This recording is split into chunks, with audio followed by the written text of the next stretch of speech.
በስመ አብ ወወልድ ወመንፈስ ቅዱስ አሐዱ አምላክ። በስመ አብ ወወልድ ወመንፈስ ቅዱስ አሐዱ አምላክ። በስመ አብ ወወልድ ወመንፈስ ቅዱስ አሐዱ አምላክ አሜን። የአባቶቻችን አምላክ የቸርነት ባለቤት ቸሩ እግዚአብሔር ከዚህ ሰዓት ከዚህ ዕለት ያደረሰን ቅዱስ ስሙ የተመሰገነ ይሁን። እንዴት ዋላችሁ? እንዴት ቆያችሁ? ቸሩ አምላካችን መድኃኒታችን ኢየሱስ ክርስቶስ ለአምላክነት እንደሚገባ ቅዱስ ስሙ የተመሰገነ ይሁን። እግዝእትነ ማርያም ወላዲተ አምላክ ድንግል አባታችን ቅዱስ ሙሴ ጸሊም ያከበራቸው ቅዱሳን ዕፀ መስቀሉም ቤተ ክርስቲያኑም የከበሩ የተመሰገኑ ይሁኑ። እንኳን አደረሳችሁ። ከጻድቁ ከሰማይቱ እግዚአብሔር በረከት ያሳድርብን። የቅዱስ ማቴዎስ ወንጌል ምዕራፍ 11 ቁጥር 7። እነዚያም ከሄዱ በኋላ ጌታችን ኢየሱስ ስለ ዮሐንስ ለሕዝቡ እንዲህ ይላቸው ጀመረ። ምን ልታዩ ወደ ምድረ በዳ ወጥታችኋል? ከነፋስ የተነሳ የሚወዛወዘውን ሸምበቆ ነውን? ወይስ ምን ልታዩ ወጥታችኋል? ቀጭን ልብስ የለበሰ ሰው ነውን? እነሆ ቀጭን ልብስ የሚለብሱት በነገሥታት ቤቶች አሉ። ምን ልታዩ ወጥታችኋል?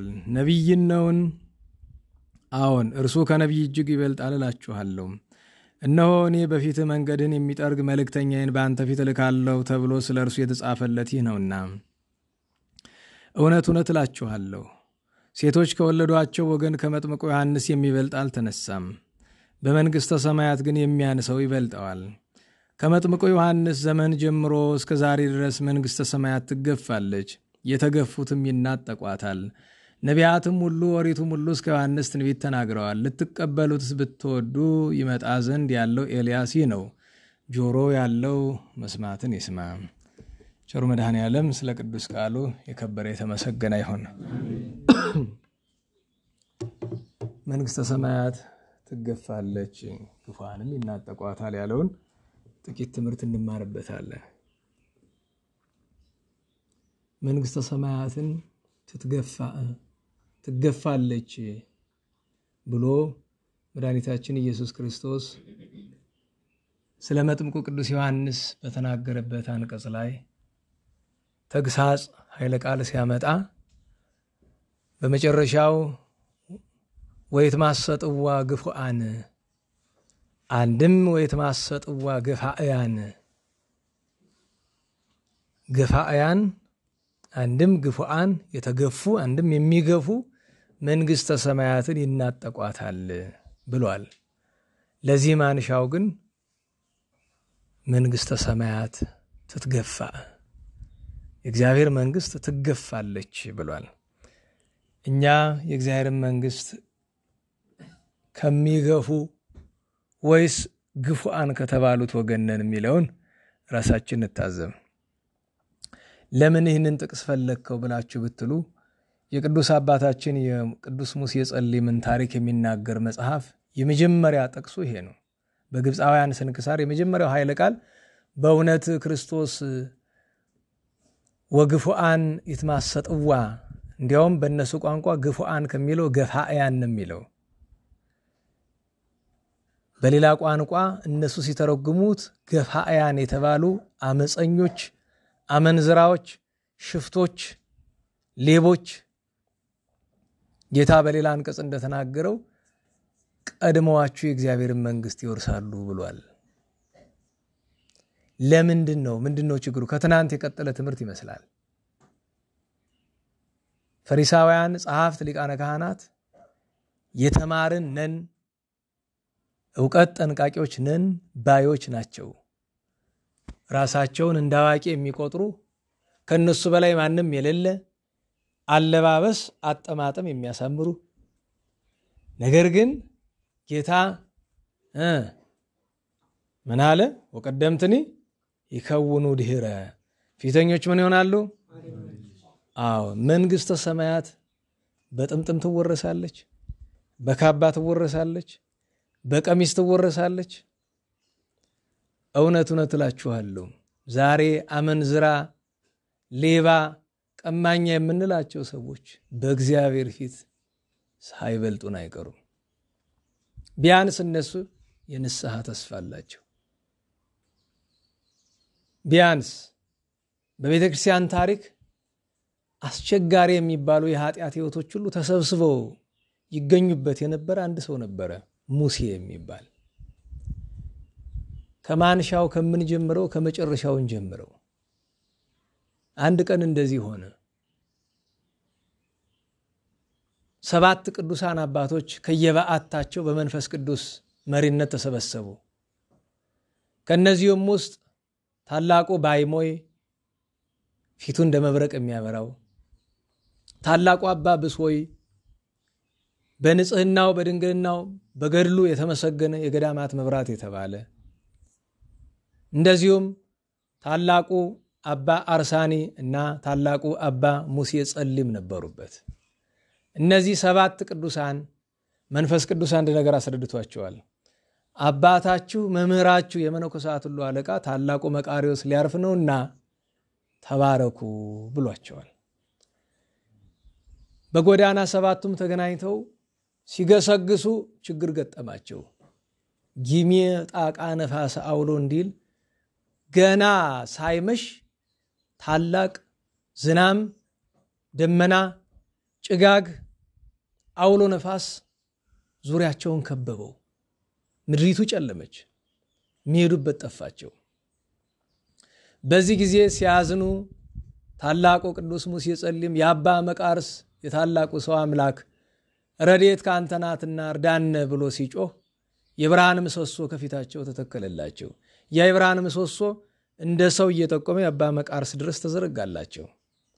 በዚያ ሄዱ። ከደጅ ሆነው ደጅ ጸፉ፣ አመለከቱ። ታላቁ መቃሪ ወጥቶ ተነጋገራቸው። የመጨረሻ የሕይወት ቃልን ለመስማት በተሰበሰቡበት መካከል ታላቁ መቃርስ እግዚአብሔር እንዲህ ብሎኛል፣ ከእናንተ መካከል አንዱ የሰማዕትነት አክሊልን ይቀበላል አላቸው። ሁሉም ሲተያዩ ቅዱስ ሙሴ ጸሊም እጁን አነሳ። ምነው ልጅ አለው። እኔ ሆንን አባቴ አለው። ለምን እንደሱ አልክ አለው። ጌታ በወንጌል ሰይፍ የሚያነሱ በሰይፍ ይጠፋሉ፣ በሰይፍ የገደለ በሰይፍ ይገደላል፣ ዘቀተለ በመጥባይት ይትቀተል በመጥባይት፣ በሰይፍ የገደለ በሰይፍ ይሞታል፣ ዘእንበለ ደም ይነጽህ ደም፣ ደም ያፈሰሰ ሰው ደሙ ካልፈሰሰ ስሬት አያገኝም ይላልና እኔ ሆንን አለው። ለጊዜው አንተ ነህ አላለውም። ምክሩን ጨርሶ ሲሰናበቱ ቆየኝ እስኪ ለብቻ ያለው። ልጄ ሆይ መንፈስ ቅዱስ አመልክቷል፣ አንተ ነህ ክርስቶስ መድኃኔዓለም ለሰማዕትነት አዘጋጅቷል፣ ተወደውን አለው። አባቴ እድሜ ዘመኔን ስጠብቀው የኖርኩት ነገር ነው፣ ወደዋለሁ፣ ፈልገዋለሁ። ለምን? የብዙ ሰው ደም አፍስሻለሁና አለው። አሁን የብዙ ሰው ደም አፍስሻለሁና ወዳለው እንምጣ። ገፋእያን ባለው ገፋኢ ተብሎ ስም ወጥቶለት ነበረ። መንግስተ ሰማያት የተባለች ሰማያዊት ርስት ናት። አንድም በምስጢሩ መንግስተ ሰማያት የተባለች ወንጌል፣ አንድም የምስጢር ብሎ መንግስተ ሰማያት የተባለ መንግስተ ሰማያት ሰለሊው ኢየሱስ ክርስቶስ እንደሚል መጽሐፍ ራሱ ክርስቶስን የገፋ ሰማያዊት መንግስትን የገፋ ቤተ ክርስቲያንን የገፋ ወንጌል የፍቅር ህግን የገፋ ነው። ይሄ ሰው ካገኛት ሴት ጋር ያመነዝራል። እሺ ብትል በውዷ እምቢ ብትል በግድ ምግብ እንኳን ለመብላት አይጠቅመውም ነበር። ጥንተ ነገሩ እንደምን ነው ቢሉ በኢትዮጵያ ምድር ሳለ ተወልዶ ያደገ ኢትዮጵያዊ ነው። ቅዱስ ሙሴ ለባርነት ተሽጦ ወደ ግብጽ ወረደ። እዚያም አገረ ገዢ ገዝቶት የአገረ ገዢ አመልክ የነበረ ፀሐይን ስለነበረ እንደ ንጉሱ አጎንብሱ ነውና የሱን የጌታውን የገዢውን ፀሐይ ያመልክ ነበር። ነገር ግን ከነዚህ ሁሉ ነገሩ ጥቁሩ ሙሴ ኢትዮጵያዊው ሙሴ አንድ ነገር አለው። ምን? መመርመር። ሲወጣ ሲገባ ከነዛ ክፋቱ ከነዚያ ኃጢያቱ ሲወጣ ሲገባ ፀሐይን ይመለከታታል። ጠፈር ደፈር ሲከለክላት፣ ምሽት ሲያግዳት፣ ደመና ሲጋርዳት ይመለከታል። ግራ ይገባዋል። አምላክ ነሽ ወይ እያለ ይመራመራል። እንዲህ ሲያደርግ ከአገልጋዮቹ ጋር በተፈጠረ ጠብ ሰው በመግደሉ ምክንያት አገረ ገዢው አባረረው ማለት ከስራ አፈናቀለው፣ እግረ መንገዱን ነፃነት ሰጠው ማለት ነው ከባርነት። ከዚያ ወደ በረሃ ወርዶ 75 ሽፍቶችን ሰብስቦ የሽፍቶች አለቃ ሆነ። 75 ኃይለኛ ሽፍቶች በሱ ስር ነበሩ። ቅዱስ ሙሴ ከኃይለኝነቱ ብዛት የተነሳ ማንም ሰው ገጥሞ በትግልም በሰይፍ በጋሻም የሚችለው የለም። ከየትም ቦታ ሲሄድ አስከትሏቸው ሄዶ እነሱን አዛርፉኛ ይላቸውም። እነሱን በሌላ ስፍራ ይልካቸዋል፣ ዘርፎ ያመጣሉ፣ ይወስዳል። መዝረፍ ከፈለገ ግን ስንት ወታደር ካለበት ስፍራ ገብቶ ብቻውን ዘርፎ ነው የሚወጣ።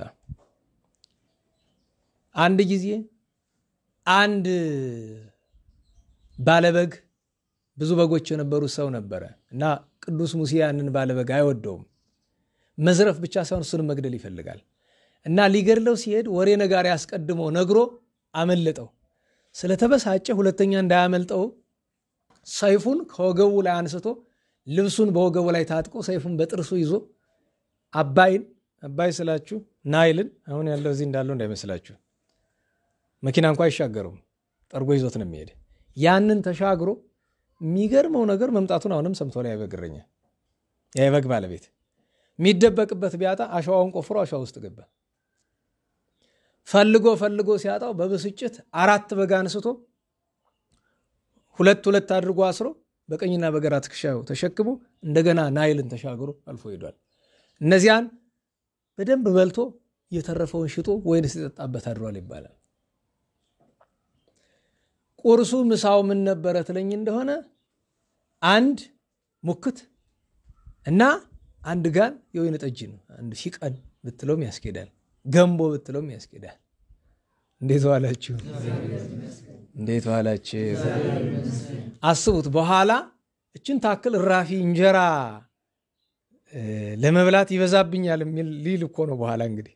አሁን ግን አንድ ሙሉ በግ ሲባል በግነቱን አትዩ፣ ማባያውን ዳቦና እንጀራ እንዳትረሱት ብዬ ነው። እሱ ራሱ ለሀገር ነው። ቢያነጥፉት እኮ ቤት ይሞላ ይሆናል። ያንም ሽክ አድርጎ የሚበላ ነው። ታዲያ እንዲህ ሲያደርግ ሁልጊዜ አንዳንድ ነገር ይገጥሙታል። ለምሳሌ አንድ ጊዜ ጠላት በርትቶበት ወደ ዱር ተሸሽጎ እያለ ተሸሸገበት ዱር ላይ መነኮሳትን ያገኛቸዋል እና የሚሰሩት ስራ ግራ ነው የሚያጋባው። የነሱን ነገር ተመልክቶ ከወጣ በኋላ ምርምሩን እየዘረፈ እየቀማም አምላክን መፈለጉን ግን አላቋረጠም። የብሉይ ኪዳኑ ከጣዖት አምላክ የተወለደው አባታችን አብርሃም ያደርግ እንደነበረው ይመራመር ነበረ። በኋላ ፀሐይን አብዝቶ ጨቀጨቀ። መልስ ባላገኘ መጠን ተስፋ እየቆረጠባት ሄደ። አይ እንግዲህ አንቺን አምላክ ነሽ ብዬ ለመቀበል ይቸገራለሁ ማለት እና ይሄን ምርምሩን የሚያውቁት በዙሪያው ያሉት ሽፍቶች አንዳንዶቹ ምን አሉት? ለምን ወደ አስቄጥስ ገዳም ዛሬ ዋዲ ኤልናትሮን ይሉታል አይደል? ወይም ንጥሪያ ገዳም ይባላል። 3 ታላላቅ ገዳማት የነበሩበት 2 ጠፍተው አንዱ አለ የምላችሁ አንድ ገዳም አይደለም። በስሩ በጣም ብዙ ገዳማት ያሉት ብቻ አንዱ ስፍራ አለ፣ 2 ጠፍቷል። በቁፋሮ ብቻ ነው ስፍራው የተገኘው። ለምሳሌ ታላቁ አሞኒዮስ ገዳም በቁፋሮ ነው የተገኘው። የታለና ታላቁ ባይሞይ ገዳም መጀመሪያ የነበሩበት በቁፋሮ ነው የተገኘ እንጂ ጠፉ ነዋል። ያ ታላቁ መቃርስ የናባ ሙሴ ጸልም የናባ ብሶይ የናባ ዮሐንስ አጽር ግን ዛሬም ድረስ አሉ። እሱ አስቄጥስ ማለት ወይም ሲሃት ሻሂት ይሉታል። ሲሃት እና አስቄጥስ በተለያየ ቋንቋ ነው እንጂ ተመሳሳይ ቃሎች ናቸው። አስቄጥስ ማለት መዳለው ማለት ነው። ሚዛን መዳለው አልባብ የልቦና ሚዛን ማለት ነው። ወለምን ወደዚህ አትሄድም እንዴት ብሎ ሲለው አይ ሲያወሩ ሰምቻለሁ። እዚያ ያሉት አምላክ አላቸው። እዛ በአስቄጥስ ገዳም ያሉ መነኮሳት አምላካቸውን ደግሞ ያዩታል አይን ባይን። ይሄ የተባለበት ምክንያት ምንድነው ቢሉ በዘመኑ በጣም ብዙ ቅዱሳን ስለነበሩ እነዚያ ቅዱሳን መድኃኒታችን እየተገለጠ ይነጋገራቸው ስለነበር ነው። እሱም እንደ መንፈሳዊ ሰው ሳይሆን እንደ ሽፍትነቱ ሰይፍ እንደታጠቀ ወደ እነሱ እየገሰገሰ ሄደ። በእግዚአብሔር ፈቃድ መጀመሪያ ማንን ያገኛል? የስንት ቅዱሳን አባት ናዛዚ አጽናኝ የሆነውን ታላቁ አባ ኤስድሮስን ያገኘዋል። ገድለ አባ ሙሴ ጸሊምን ስትመለከቱት የብራናውን እስካሁን አላገኘነውም። እየተጠቀምን ያለነው የግብጾችን ነው። በቅብጥ ቋንቋ ተጽፎ ኋላ በአረብኛ ኋላ ደግሞ በእንግሊዝኛ። እንዴ ያንን መጽሐፍ የላከልኝ ሰው በደንብ አልመረኩትም። እንዲያው ማን እንደሆነ ራሱ አላውቅም። ከውጭ ሀገር ነው የላኩልኝ። በእንግሊዝኛ የተጻፈ በእውነቱ ግሩም የሆነ በእርግጥ ያደክማል ነው እንጂ እዚያ ውስጥ ያለውን ታሪክ በአብዛኛው ዜና አበው ውስጥ ይገኛል። ግን ያደክማል ፍለጋው በጣም ዜና አበው ውስጥ በሺህ ከሚቆጠሩ ታሪኮች ውስጥ ፈልጋችሁ ያንድን ቅዱስ ብቻ መርጣችሁ ለማግኘት በጣም ያደክማል። እና እዚያ ላይ ምን ይላል? ገድሉን ያዘጋጁት አባቶች ምን ይላሉ? እዚህ ገድል ውስጥ የምታገኟቸው ጥቅሞች አሉ ይላሉ። ከምታገኟቸው ጥቅሞች መካከል አንደኛ የንስሐ ዋጋ ነው። ንስሐ ምን እንደሆነ፣ አረመኔ፣ ጨካኝ፣ ነፍሰ ገዳይ፣ ዘማዊ የነበረ ሰው እንዴት ነው መላእክትን ሊመስል የቻለ? እንዴት ነው? በዛ ዘመን ከቅዱሳን ሁሉ በላይ በዛ ዘመን ዜና አበውን የጻፈው አባት ምን ይላል? በዚያ ወራት ከአባ ሙሴ ጸሊም የሚበልጥ ጻድቅ በስፍራው ለማግኘት ይቸግራል እስከ ማለት ደርሷል። አንድ ሁለተኛ ነገር ከአባ ሙሴ ጸሊም ገድል የምንማረው ነገር ንስሐ የአንድ ቀን ስራ አይደለም፣ የህይወት ዘመን ተግባር እንጂ። ዛሬ ንስሐ ሄደህ ለካህኑ እንዲያጥፍቻለሁ ብለህ ትላለህ። ይህን ያልጡም ይህን ያልስገድ ይልሃል። ያን ስትጨርስ ንስሐ አብሮ ያበቃል። ክርስትናችን የማይቆምበት ምክንያት ነው። ንስሐ የህይወት ዘመን ተግባር ነው። ለካህኑ ብንነግረውም ባንነግረውም ቢፈታንም ባይፈታንም ዘወትር ጸጸት ነው። ዘወትር ማረኝ ነው፣ ይቅር በለኝ ነው። ሶስተኛ ከዚህ ቅዱስ ገድል የምንማረው ሺህ ጊዜ ታጋይ ገድለኛ ብትሆን ገድልህ ብቻውን ፍሬ አይኖረውም። ዘወትር የእግዚአብሔርን ቸርነትና የመንፈስ ቅዱስን እርዳታ ገድል ውስጥ ይገኛል። በነገራችን ላይ በጣም ጉልበተኛ ስለነበረ ሰይጣንን በጉልበቱ የሚያሸንፈው እየመሰለው 24 ሰዓት ይሰግድ ነበረ። 24 ሰዓት በመስገድ ብቻ አይሸነፍም። ሁልጊዜ ረድኤት ምሕረት ከማን መለመን ይገባል? እሱን ያስተምረናል አለ። አራተኛ በዚህ ቅዱስ ሕይወት ውስጥ የምንማረው የነፍስ አባት ምን ያህል እንደሚያሻ ነው። ለምን? አባ ኤስድሮስ ባይኖሩ ኖሮ ቅዱስ ሙሴ ጸሊም ተመልሶ ወደ ነበረበት ቆሻሻ ይወድቅ ነበረ። መራሂ፣ መሪ፣ ናዛዚ፣ አረጋጊ፣ አጽናኝ ሆነው አባ ሙሴ ጸሊምን ከእግዚአብሔር በታች የሰሩት አባ መቃርስና አባ ኤስድሮስ ናቸው። እነዚህ ሙያዎች አሉ። ቀጥ ብሎ ሄዶ አባ ኤስድሮስ ሲያው ሰው ነውና ደነገጠ። ምን ሊያደርግ ነው ብሎ አንተ ሽማግሌ መነኩሴ እስቲ ጥያቄ ልጠይቅህ፣ ምንድን ነው እናንተ እግዚአብሔርን ታዩታላችሁ ይባላልሳ አለ። አባ ኤስድሮስ እናየዋለን አይሉም መቸርን የሚያዩት አሉ። እኔ ማየት እፈልጋለሁ አሳዩኝ ብሎ አለ። ደፈር ያለ የዛን ጊዜ ገና በሽፍትነት ስለሆነ አሳዩኝ ብሎ አለ። ወዲያውኑ አባ ኤስድሮስ መንፈስ ቅዱስ እንደጠራው ተረዳ ይላል በጸጋ። ይሄ ሰው መንፈስ ቅዱስ የጠራው ልጄ አለው። አቤት። ማየት በአንድ ቀን አይሆንም፣ ነገር ግን እኔ የምልህን ቃል ከጠበቅ ታየዋለህ። ችግር የለውም እጠብቃለሁ። መጀመሪያ ግን ና ከሁሉ አባት ላድርስ ብሎ ከአባ መቃርስ አደረሰው። አባ መቃርስ መከሩት፣ ያስተማሩት፣ ለአባ ኤስድሮስ መልሰው ሰጡ። አባ ኤስድሮስ አስተምረው አጠመቁት፣ አመነኮሱት። የቆብ አባቱ የነፍስ አባቱ አጥማቂ አባቱም አባ ኤስድሮስ ናቸው። ታላቁ ካህን ይባላሉ አባ ኤስድሮስ። የአባ ኤስድሮስ አስገራሚ ነገር ልንገራችሁ። እንዴት ዋላችሁ? ገዳማዊ ቅዱስ ትሩፈ ምግባር ናቸው። ነገር ግን ገዳም ሲፈልጓቸው ከተማ ይገኛሉ፣ ከተማ ሲፈልጓቸው ገዳም ይገኛሉ። እንዴት ትሉ እንደሆነ ከተማ ስል እንደ ዛሬው ሰው አይደለም። ከተማ የሚገኙበት ምክንያታቸው ሁለት ነው። አንድ ሌሊት ከተማ ገብተው ሆስፒታል አለ የህሙማን ስፍራ እዚህ ሄደው እነሱን ሲንከባከቡ ሲያጥቡ ምን ሲሉ ያድራሉ፣ ተራ ሰው መስለው። ከዛ ለተቸገሩት ማድረግ ያለባቸውን አድርገው እንደገና ተመልሰው ገዳማቸው ይገባሉ፣ ሰው ሳያያቸው፣ ማንም ሳያውቃቸውም። ይህንን ያወቀባቸው ማን ነው ብትሉ አባ ጳላዲዮስ ነው። ዜና አበውን የጻፈው መንፈስ ቅዱስ ገልጦለት። መጀመሪያ ሰዎች ጠቁመውት ነው፣ በኋላ በመንፈስ ቅዱስ መሪነት።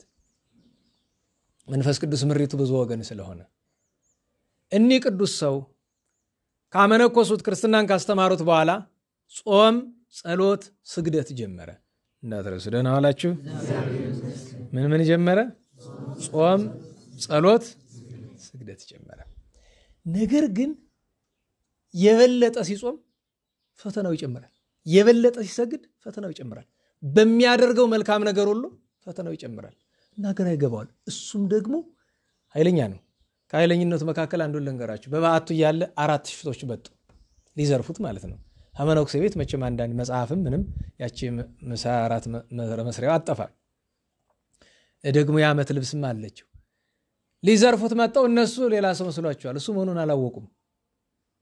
አራቱንም ታግሎ አራቱንም ጥሎ አራቱንም ማስሯቸው እየጎተተ አራቱንም ወደ ገዳም ወስዷቸዋል።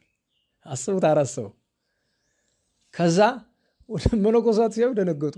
ኋላ የሚገርመው ነገር ምስጢሩ እነዚህ አራቱ ሽፍቶች ለካ እነዚህ አራቱ ሽፍቶች ከ75 መካከል ከሱ ስር የነበሩት ናቸው። እነዚህ አራቱ እሱ መሆኑን አላውቁም። ሙሴ ጠፍቶ በዛው ቀረ ነው የሚሉ እነሱ የት እንደሄደ አያውቁም።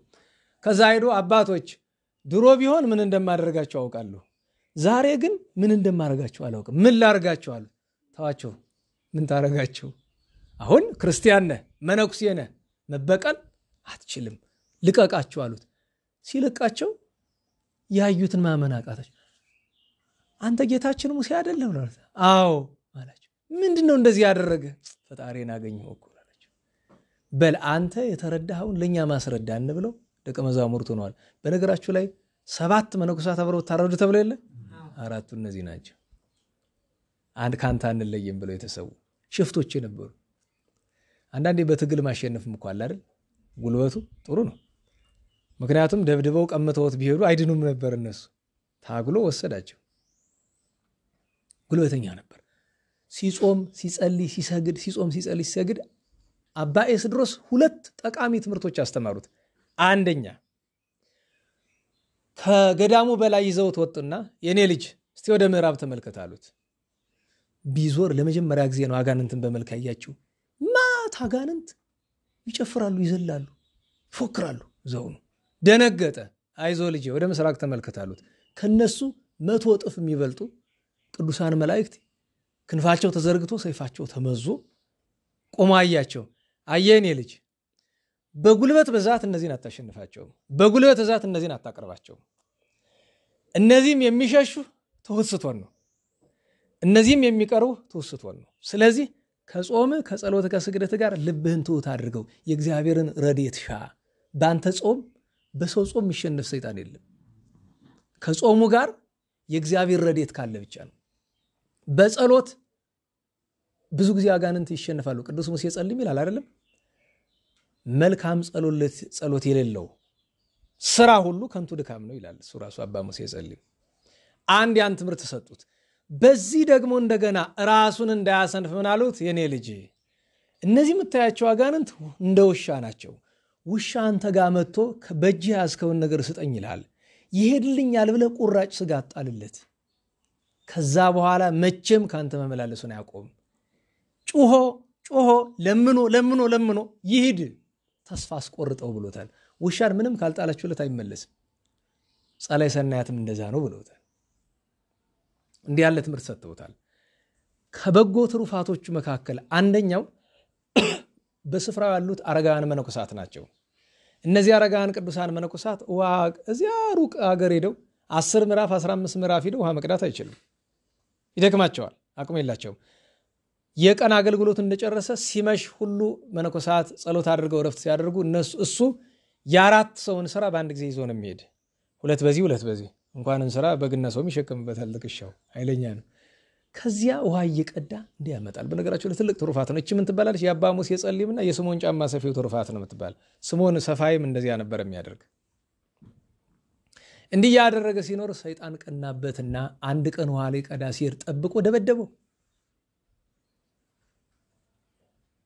ከዱላው በኋላ በሳት ሰንሰለት እግሩ ላይ ስለመታው እግሩ ቆሰለ። ወድቆ መነኮሳት አገኝቶ አመጣውት 1 ዓመት ሙሉ ያልጋ ቁራኛ ሆነ። እንደዚያ ሆኖ ግን ጸሎቱን ጾሙን አላቋረጠም ነበር። እግዚአብሔር በፈቀደበት ቀን ከህመሙ ዳነ። እያለ አባ ሙሴ ጸሊም አጋንንት ወደ ማሸነፍ ሊደርስ ጥቂት ቀረው። በዚህ መካከል አንድ ነገር አስቸገረው። በቀደም አልነበራችሁም እንጂ እዛ ለልጆች አቡነ አብየ ጊዜ ማህበረተኞች ጋር ስንነጋገር ነበረ። ታላቁ አርሳኔን ታውቃላችሁ? እንዴት ዋላችሁ? ታላቁ አርሳኔዎስ እሱ ካልፈለገ ተአምር ቢፈጠር ሰው ጋር አይነጋገርም። ከሩቅ ገዳም አንድ መነኩሴ መጥቶ እባካችሁ አባ አርሳኔ ያለበትን አሳዩኝ አላቸው። ያኔ አባ አርሳኔዎስ ከ25 ኪሎ ሜትር በላይ ርቀት ከገዳሙ ወጥቶ በበረሃ ብቻውን ነው የሚኖር የነበረ። እህል ቅመስና እንውሰድ መንገዱ ሩቅ ነው። የለም አርሳኒን ሳልባረክ መንፈሳዊ ቃላትን ሳልሰማ እህል አልቀምስም አላቸው። ለማስፈጠን ነው። እሺ ብሎ አንድ መነኩሴ ያዘዙለት ይዞት ሄደ። አባ አርሳኒ በዓት ገቡ። ሄዶ ቁጭ አሉ። ደህና አደራችሁ ማይላቸው በልቡ ያለ ጸሎት የሚያደርስ ዝም አላቸው። ቢጠብቁ ኋላ ያኛው ሸኘው ነው የመጣው መነኩሴ ኧረ በሉ ደህና ዋሉ ብሎ ሹልቁን ሲወጣ ይሄኛው ራሷን ነው ታላቁ አርሳኒ ሳላ ያለበላም ያለው ኧረ እኔስ ምን ቀረኝ ብሎ ትቶት በጣም አዘነ። እንዴት አያናግረኝም ብሎ አባ አርሳኒው ዝም ማለት ብቻ አይደለም። አንድ መነኩሴ መጥቶ ቤቱ ቁጭ አለ አይደል እንዴ አነጋግረኝ እንጂ አለው። ዝም እሺ እሱም ይቀር ሰላም በለኝ እንጂ አለው። ቀጥሎ ምንድን ነው ያለው? እኔ አንድ ፍላጎት ነው ያለኝ ከቤት ይውጣልኝ። ውጣ ሂድ አንተ እስካልሄድክ ድረስ ትቸገራለህ። ብዙ ተከራከረ። ውጣልኝ አለው። አስወጣው። እንኳን ሌላ በወቅቱ የእስክንድሪያ ሊቀ ጳጳሳት የነበረው ታላቁ ቅዱስ ቴዎፍሎስ አንድ አገረ ገዥ ጋር መጣ። ከዚያ ሄደው አባታችን አርሳኒዮስ አቤት ባርከን። ዝም አባ አርሳኒ አቤት እስቲ ምንድንበት አንድ ቃል ንገረን እንደው የሚጠቅመን ነገር አለው። በመከራችሁ ትሰሙኛላችሁ? አዎ ቃል ግቡ። ቃል እንገባለን። ሁለተኛ አርሳኒዮስ ካለበት ስፍራ እንዳትደርሱ ሂዱልኛል። ለምን ቢባል ታላቁ አርሳኒዮስ ስለ እግዚአብሔር ፍቅር የሚያስብበት ጊዜ ብቻ ነው ያለው፣ ሌላ ጊዜ የለውም። ይሄ መነኩሴ እንደተመለሰ ትዝ ሲለው አንተ ታላቁ ሙሴ ያለ እዚህ ገዳም አለው። አዎ ሰደኝ እስቲ ወደሱ ማለት አባ ሙሴ ጸልም ገና ብር ሲያቸው እንኳን ደህና መጣችሁ እግር አጥቦ ምግብ አብልቶ ተንከባክቦ አስተናገደ። ይሄ ነው እንጂ አባ ያው እንደዚህ ያለ አበምኔቱ ታላቁ በብንዳ ይባላል። እንግዲህ አባ መቃርስ አልፈው ተሰክቶ ነው። ታላቁ አባ በብንዳ ይሄን አይቶ ባይምሮው ታወከ። መነኮሳት ጋር ተወያየ። ይሄ ነገር እንዴት ነው አስረዳኝ። አንተ የወደድክ የማንን ነው? እንደ አባ ሙሴ እንግዳ ማስተናገዱን ነው? እንደ አባ አርሳኒዮስ በተመስጦ መቀመጡን የትኛውን ነው አለ። በዚያች ሌሊት ራእይ ያያል። በሐይቅ ላይ 2 ጀልባ፣ በአንዱ ጀልባ ቅዱስ ሙሴ፣ በአንዱ ጀልባ ቅዱስ አርሳኒዮስ ተቀምጠዋል። አባ ሙሴን መላእክት ከበው ማዕር ይመግቡታል። አባ አርሳኒዮስ ጸጥ ብሎ እጆቹን ዘርግቶ መንፈስ ቅዱስ በርግብ አምሳል ራሱ ላይ ተቀምጧል። ይህንን ራእይ ለመነኮሳት ነገራቸው። ምንድነው ተርጉምልን አሉ። ልጆቼ ይሄኛው ስለ እግዚአብሔር ፍቅር አያናግርም፣ ይሄኛው ስለ እግዚአብሔር ፍቅር ያናግራል። ሁሉም በራሳቸው ትክክል ናቸው፣ ሁሉም በራሳቸው ፍጹማን ናቸው። ይሄስ እንደምን ነው ቢሉ አለ። ማን አስረዳቸው? ደግሞ ታላቁ አባ ዮሐንስ አጽር። እነዚህ ሁሉ በአንድ ዘመን የነበሩ አባ ብሶይ መዛው ነው ያለ አብሮ አባ ዮሐንስ አጽር መዛው ነው፣ አባ ባይሞይም መዛው ነው፣ አባ ጴሜን መዛው ነው፣ እነ አባ ወግሪስ መዛው ናቸው። ጠቅላላ እነዚያ ሁሉ የምታውቋቸው ከዋክብት ቅዱሳን ናቸው። አባ ዮሐንስ አጽር ልጆች ያላቸው አቤት እነዚያን ቅዱሳን ያዩ ሲያደንቁ ምናል ይውላችሁ። በዚህ ገዳም ያሉ ቅዱሳን በወንዝ ዳር ያሉ አትክልትን ይመስላሉ። ወንዙ አንድ ነው፣ ከአንድ ወንዝ ነው የሚጠጡ። ግን አንዱ ሎሚ ነው የሚያፈራ፣ አንዱ ብርቱካን ነው የሚያፈራ፣ አንዱ መንደሪን ነው የሚያፈራ፣ አንዱ ሙዝ ነው የሚያፈራ። አይደለም? ሁሉም የጠጡ ከአንዲት ወንጌል ነው። ሁሉም ያመልኩ አንዱን ክርስቶስን ነው። ፍሬያቸው ግን ልዩ ልዩ ነው፣ እንደ ጎዳናቸው እንዳያያዛቸው። ነገር ግን አባ ሙሴ ጸልም በዚህ ነገር በጣም ተቸግሮበት ነበረ።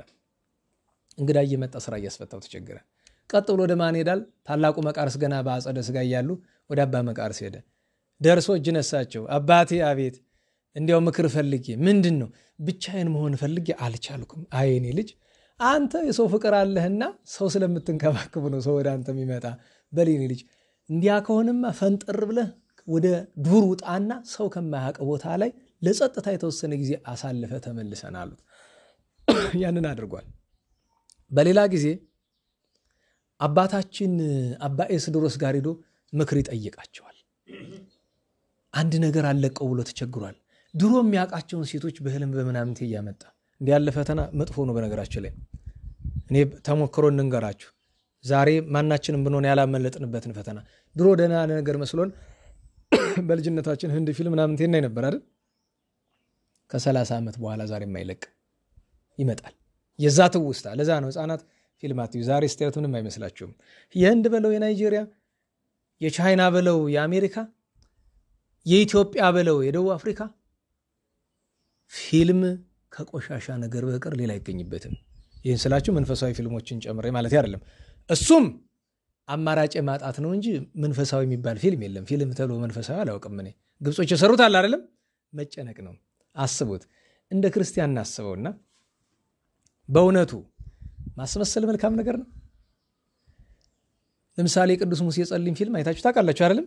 እንደ ቅዱስ ሙሴ ጸሊም ነው የሚሰራው ሰው እያስመሰለ ነው። በትክክል የዚህ አይነት ኑሮ ያለው ሰው ነው ያስመስለናል። ካራክተር መላበስ ይባላል አይደል? ገጸ ባህሪ መላበስ ይባላል። ጥሩ ነገር ነው። መዘበት አይሆንም። አውቃለሁ እስከዚህ ጫፍ ድረስ ሄዱ። ግን በእውነቱ በዚህ ዘመን ስንት የወሊድ ቆሻሻ በሚታይበት ዘመን ያንን ያዩ አይኖች የተባረኩ ናቸው ያስብላል አይደል? የነ ቅዱስ ሙሴ ጸሊም ያዩ አይኖች በእውነት ከመስማትኛ ደካሞች ስለሆነ ማየት ስለሚቀናን እንደዛ አይነት ነገር ያስደስተናል አይደል? በእርግጥ ፊልም ሲሰሩ አንዳንዱን ደግ አረጉ ያልናቸው አለን። ለምሳሌ አባ ሙሴ ጸሊም፣ የስምዖን ጫማ ሰፊው፣ የኢትዮጵያዊ መናኝ፣ የናባይ ውስጥ ዝምተኛው እነዚህ ጥሩ አድርገው ሰርተዋቸዋል። የሰማዕታትን ግን ባልነካኩት የማይሆን ነገር ነው። ግብፃውያን ፊልም ሲሰሩ የሰማዕታትን በተውት። በእውነት ግፋ ሰማዕታትን አቀለሉብን በጣም። እግዚአብሔርም መስከረን እኔ እንኳ ማየትም አያሻኝም እንደው ባይም እንኳ ግፋ ሰማዕታትን እግዚአብሔር በልባችን ስለሳለልን የቅዱሳት መጻሕፍት ስለምንረዳ አዝኜ ነው የምወጣ። አሁን የቅዱስ ጊዮርጊስ ፊልም ተብሎ እስከ ተወሰነ አይቼን ወጥቼ ሄድኩኝ። ማለት የቅዱስ ጊዮርጊስን ግፍን ያን ያለ ማቅለሉ ጥሩ አይደለም። አንደኛ ቴክኖሎጂ የላቸውም ለማስመሰል እንኳን ቴክኖሎጂ ይፈልጋል። ሆሊውድ ያለ ቴክኖሎጂ ኢጂፕት ውስጥ የለም በእውነቱ። እናናው ትልቁ ነገር ቅዱስ ሙሴ ጸሊም እንዲያ ተፈተነ፣ ተቸገረ በጣም። ሄደና አባታችን አባ ይስድሮስን አማከራቸው። ልጄ ሱባኤ ያዝ አሉት። 40 ቀን ሙሉ ከሰው ሳይገናኝ እህል ሳይበላ ውሃ ሳይጠጣ ሲጾም ሲጸልይ ቆይ። ያዘዙትን ትሕትናውን ረድኤተ እግዚአብሔር መሻቱን እያደረገ በኋላ ሲያገኙት ልጄ እንዴት ነህ አሉት። አንዲት ነገር ነው የመለሰላቸው። አባቴ በእኔ ዘንድ ከዛሬ ጀምሮ ምንም የተጠላ ነገር የለም ብሏቸው ሄዱ ይባላል። ይገባችኋል ምን ማለት እንደሆነ? ደህና ዋላችሁ። በእኔ ዘንድ ምንም የተጠላ ነገር የለም። አባቶች ይኖራል ሰይጣንን እንኳ ቢሆን አልጠላውም ከማለት ደርሷል ይባላል። ቅዱስ ሙሴ ጸሊም የፍቅር ሰው ይባላል አይደል? ማንንም አይጠላም። ምንም ብታረጉት አይጠላም። ብዙ ጊዜ ፈትነውታል አይደል? አረጋውያን መነኮሳት ተሰብስበው ሆን ብለው ነው እንስደበው ብሎ አንተ ጥቁር እኛ ግብፃውያን ነን፣ አንተ ኢትዮጵያዊ ነህ፣ ምን ትሰራለህ እዚህ? ይህ እኮ የጥቁሮች ቦታ አይደለም ያላሉት ነገር የለም። ዝም ሲሰማ ቆየ። እነሱ ተሳድበው ወጥቶ ሄዱ። እዚያ የነበሩ የቀሩ አበው ነበሩ በሱ ስር ያሉ። ቀረብ ብሎ አባታችን ሙሴ አቤት ይሄ ሁሉ ሲሉ እንዴት አልነደደህም አሉ። ልጆች ነዶኛል፣ ቁጣ በስጭት ተሰምቶኛል እናሳሉት። ነገር ግን ሰላሜን ማጣት አልፈለኩም ብሏል። ከዚያ አያይዞ አስተምሯቸዋል ይባላል። በክርስትና በመንኩስና 3 አይነት ሰዎች አሉ። አንድ ምንም ቢሰደቡ ቅር ማይላቸው የመጨረሻው ፍጹምነት የደረሱ እንዲያውም ከደስታ የሚቆጥሩት። ሁለተኛ እነዚህ ፍጹማን ይባላሉ። ሁለተኛ ማይከላውያን ሲሰደቡ ይበሽቃቸዋል ግን ይታገሱታል። ሶስተኛ ወጣንያን ይባላሉ። ብሽቀታቸው ባፋቸው የሚወጣባቸው ወይም በፊታቸው የሚገለጽባቸው ማለት ነው። ሌላ ፈተና ገጥሞታል። በገዳም አስቄጥስ ስር አሁን ዛሬ ክቡር ስጋው ባለበት ገዳም ላይ 500 መነኮሳት በስሩ ተሰብስበው አንተ አስተምረን ተብሎ አበምኔት ሆነ። አባ ሙሴ ጸሊም ባይታዊ ነበረ፣ ገዳማዊ በመንኩስና ኖሯል። ኋላ ደግሞ አበምኔት ሆነ። አበምኔት ለመሆን ግን አንድ ነገር ያስፈልግ ነበር በጊዜው፣ ቅስና መናዘዝ ስለሚያስፈልግ ወዲያውኑ ለቅዱስ ቴዎፍሎስ ሂደው ነገሮታል። ቅዱስ ቴዎፍሎስ ቅዱስ ሰው ነው። ሲያመጡት ይዘውት የመጡትን መነኮሳትን አደራ ብሏቸዋል። ልንፈትነው ስለሆነ ተባበሩኝ ብሏቸዋል። ልክ ሲገባ ቅዱስ ቴዎፍሎስ ይህን ጥቁር ምን ብላችሁ ነው ያመጣችሁት ብሎ ይላል። እዚያ ያሉት መነኮሳት ደግሞ አንዳንዶቹ አዎ እውነት እኮ ነው ብሎ ብዙ ክፉ ነገር ይናገሩታል።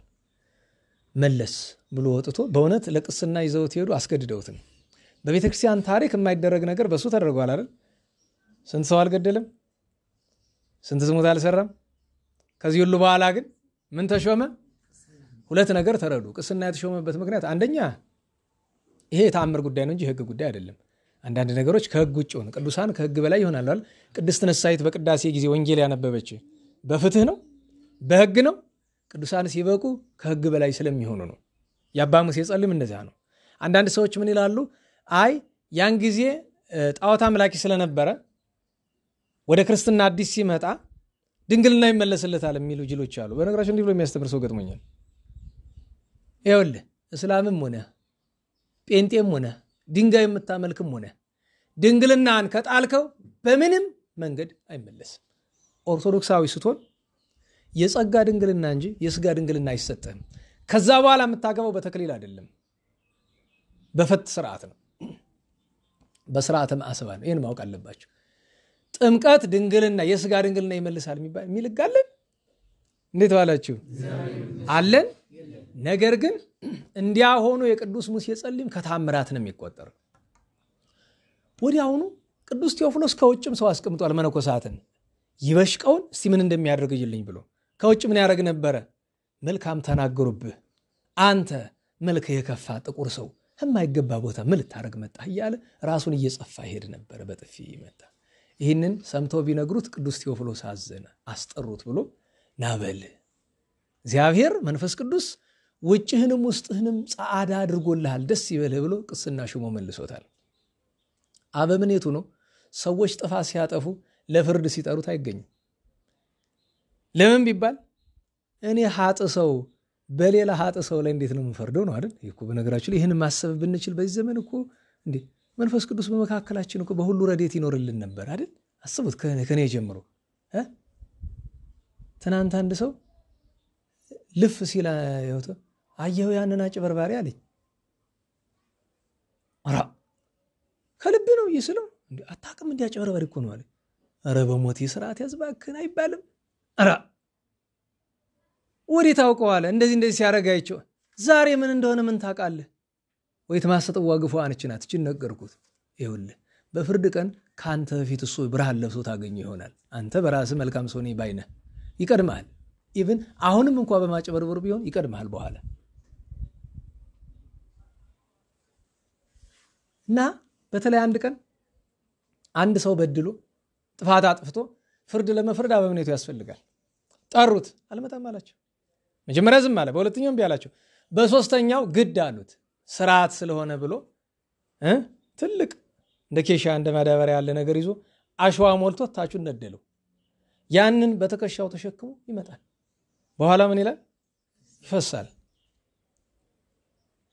ከዚያ ሲደርስ የተከሰሰው ወንድም መነኮስ እዛ አለ፣ ከሳሾቹ እዚያ አሉ። አባታችን ምንድነው የተሸከምከው አሉት። ኃጢአቴን እንዲህ ኃጢአቴ በእኔ ላይ ሰልጥኖ ደግሞ እኔ ሳላየው በኋላዬ እንዲህ ሞልቶ እየፈሰሰ በሌላ ሰው ለፍርድ መምጣቴ እየገረመኝ አላቸው። ይህም ማለኛ ተግሳጽ አይደለ ብለው ሁሉም ከፍርድ አደባባይ ተነስተው ሄደዋል። ይሄ ቅዱስ ሰው ስራው ግሩም ነው። ከስራዎቹ መካከል አንደኛው በሰሙነ ሕማማት በገዳም ማስቄጥስ ሕግ አለ። ማንኛውም ሰው 7ቱንም ቀን ምንም ነገር ማብሰልም መመገብም አይችልም። ፍጹም ጾም ነው የሚያዝ በሰሙነ ሕማማት እና ያን ሕግ ሁሉ ጊዜ የሆሳዕና ያስታውሷቸዋል፣ አበምኔቱ ያስታውሳሉና አንድ ጊዜ እንደዚህ ሕግ ተነጋግረው እንግዳ መጣ ወደ ገዳሙ ከሌላ ገዳም ይሄን ስርዓት የማያውቅ ማለት ነው። መነኮሳት በሙሉ አላስጠገዋሉ፣ ሕጉን ፈርተው ማለት ነው። አባ ሙሴ ጸሊም በር ሲደርስ አረ ና ወንድሜ ና ግባ አለው። አስገባው። ምግብ አብስሎ አበላው። ማብሰሉ በምን ታወቀ? ጭስ ሲወጣ የማዕድ መዓዛ ሲሸት ታወቀበት። መነኮሳት ሄደው ከሰሱት። አበምኔቱ ልጆቼ አሁን ሕማማት ነው አንካሰስም፣ ጦሙ ይለፍና እንነጋገራለን እንፈርዳለን አላቸው። በዚህ ነገር ተነጋገሩ። ጦሙ ካለፈ በኋላ በፍርድ አደባባይ ቆሙ። ክሱ ተነገረ። አበምኔቱ ሰማና ሙሴ ሆይ አለው። አቤት ሕጋችን እንጥሰሃል፣ ነገር ግን የእግዚአብሔርን ሕግ ፈጽመሃልና በሰላም ሂድ ወደ ቤት። መነኮሳት እንዴት ሲሉ ይውላችሁ አብስሎ ለራሱ በላ። ነግደ ኮንኩ ወኢተወከፍክሙኒ መባልን ፈርተው አይደለ አባ መርቲያኖስ እግሩን ከሳት የሚያሰርምጠው መከራ ውስጥ የገባው። አባ አሞኒዮስ አመንዝራ ሴታኑ እያየ ወደ ቤቱ ያስገባ። እንግዳ አልቀበልም ብሎ አባሮት ያዘበኛ በኋላ ባህታዊ ሆኖ ከበቃ በኋላ 6 ጅቦች አልበሉትም? ለምን? ያን እንግድነት አልቀበልም ብሎ ያባረረውን ሰውዬ 6 ጅቦች ስለበሉት በፈንታው 6 ጅብ በላው እሱንም። ይሄ ቅዱስ ሰው እንዲያለ ኖሯል። ብዙ ቅዱሳንን ወልዷል። ብዙ ቅዱሳንን አስተምሯል። ከገድሉ ጽናት የተነሳ በወቀቦሙ ላይ ጸልይ የምትለውን ቃል ስላላካተቷት የእሱ አትመስል ይሆናል። አሁን ወአበዊነ ቅዱሳን ሮማውያን መክሲሞስ ወዱማቴዎስ ብሎ ጽኑ ወቅዱስ አባ ሙሴ ይላል አይደል? በምን ታውቋል ብትሉ የገድሉ መጽሐፍ ራሱ ርዕሱ ምንድነው የሚለው? እንግሊዘኛው እንኳን the strong saint Moses ነው የሚለው አይደል? እንግዲህ ስትሮንግ ያለውን በእኛ በግዙ ጽኑ ነው አይደል? አማርኛው ብርቱ ኃያል ይለዋል። ኃያል ቅዱስ ብርቱ ቅዱስ ይለዋል። እና በለዚያ እኮ ነው ትናንት ስንክሳር ሲነበብ አላያችሁም? በሁሉም አብያተ ክርስቲያናት በቅዳሴ ጊዜ ስሙ የሚጠራ እስከመሆን ደርሷል ይላል አይደል? በዚያ ምክንያት እኮ ነው ሁሉ ጊዜ ወቀቦሙ ላይ ስሙ ሳይነሳ አይቀርም። የዚህ ቅዱስ ወዳጆች ከነበሩት መካከል አንደኛው አባ ዘካርያስ ነው፣ ትሩፍ የሚባለው። ታስታውሱት ከሆነ ላስታውሳችሁ፣ በ9 ዓመቱ ገዳም ሲገባ መልክ ያምራል ብለው አንጎራጎሩበት አይደል? ከዚያ ንጥሪያም የተባለ ይሄ ናይትሬት የሚባል ኬሚካል ያለበት ስፍራ ስለሆነ እዛ ሄዶ አዘቅት ውስጥ ገብቶ የውስጥ ቆዳው ወደ ውጭ ተገለበጠ። ምናኔ ከሚቀርብኝ መልክ ምንድነሽ ነው? ይሄ ቅዱስ የአባ ሙሴ ጸሊም ወዳጅ ነው። እና አባ ሙሴ ጸሊም ከትትናው የተነሳ ሄድና ወዳጁ ብቻ ሳይሆን ሕፃን ነው። አባ ዘካርያስ ሕፃን ነው። ዘካርያስ ተሩፈ ምግባር ሕፃን ነው። ሄዶ ጉልበቱ ሄዶ ልጄ ዘካርያስ፣ አቤት እባክህ ምከረኝ። አባቴ አትፈትነኝ ግድ የለም። እኔ ምንድነው ምከረኝ ግድ የለም። መንፈስ ቅዱስ አፍህን አፍ አድርጎታል። እኔ ይሄን አውቃለሁ፣ ምከረኝ እባክህ። እኔ ምንድነው ምክር? እውነተኛ ጥሩ መነኩሴ መሆን እንዴት እችላለሁ? አባ መቃርስ ምን እንዳለ ሰምታችኋል? ታላቁ ባይሞይ ይሄ ፊቱ እንደ መብረቅ የሚያበራው ጠራውና፣ አባ ባይሞይ ማለት የአባ ዮሐንስ አጽር መምህሩ ነው። የአባ ብሶ የአባ ዮሐንስ አጽር መምህራቸው ነው። አባ መቃርስ መጥቶ ምን ፈልገኝ ነው አለው። እባክህ ልጆች መነኮሳትን ስለ መንኩስና አስተምርልኝ አለች። እኔ መንኩስናን መቼ አውቀዋለሁ? እዚያ ሁሉ ተሰበሰበት ከአንጀቱ ነው ከአንገቱ አይደለም። እኔ እስካሁን መነኩሴ አልሆንኩም። እንግዲህ የመነኮሳት ሁሉ አለቃ እሱ ነው፣ ከሱ የሚበልጥ መነኩሴ የለም። እኔ እስካሁን መነኩሴውኝ አልሆንኩም፣ ነገር ግን 2 መነኮሳት አይቻውቃለሁ ብሏል። እነዚያን 2 ባህታውያን አይቶ ለዚያ አይቻውቃለሁ ብሏል። እና አባ ሙሴ እውነተኛ መነኩሴ አባ ዘካርያስ እንደማይለቀው ስላወቀ የመንኩስና ቆቡን አወለቀውና መሬት ላይ ጣለው። በእግሩ ደጋግሞ ረገጠው። ከብዳል አይደል? ግን ለትምህርት ነው። መልሶ ወደ ራሱ አደረገው። ምን ማለት ነው አለው። ይሄን ቆብ ስረግጠው ምን አለኝ? ምን መለሰልኝ አለው። ምንም አለው። አንድ መነኩሴ የዚህን ያህል ካልታገሰ መነኩሴ መሆን አይችልም። ይሄ አቅቷቸው ይሆን ከተማ እየፈለሱ ይመጡ እንደ ጿጓ ስለሌለ ችግር የለውም አይሰሙም። ሲሰሙና አይደለም ይጣሉ። ደህና ዋላችሁ። ጠብ ከሐሜትም ከስድብም አይደለችም ይላል አይደል? ያንኑ ከመስማትና ከማሰማት ነው ብለዋል አይደል? ለምሳሌ ተደብቄ በማውት እንጣላለን። ሲሰማ ነው አይደል ችግሩ? እንደዚያ ነው። የሚገርመው ነገር ይህንን በጸጋ ማን ተረድተዋል? አባ መቃርስ ታላቁ። አባ ዘካርያስ ሊጠይቃቸው አንድ ቀን ሲሄድ ልጄ ዘካርያስ አሉት። አቤት። እስቲ አንድ ጥያቄ ልጠይቃል። ምንድነው አባቴ የሚጠይቁኝ አለችው። እውነተኛ መነኩሴ መሆን እንዴት ይቻላል? ደነገጠ።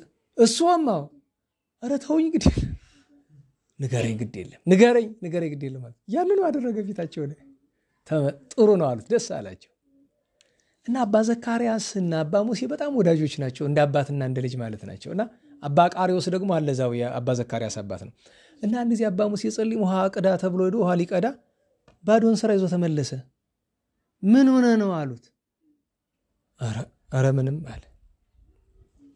ከ3 ቀን በኋላ ውሃ እስከ 3 ቀን ድረስ አልቀዳም። ከ3 ቀን በኋላ አባ ዘካርያስ በዓት ሄዶ ከእግሩ ወደቀ። እባክህ ጸልይልኝ ብሏል።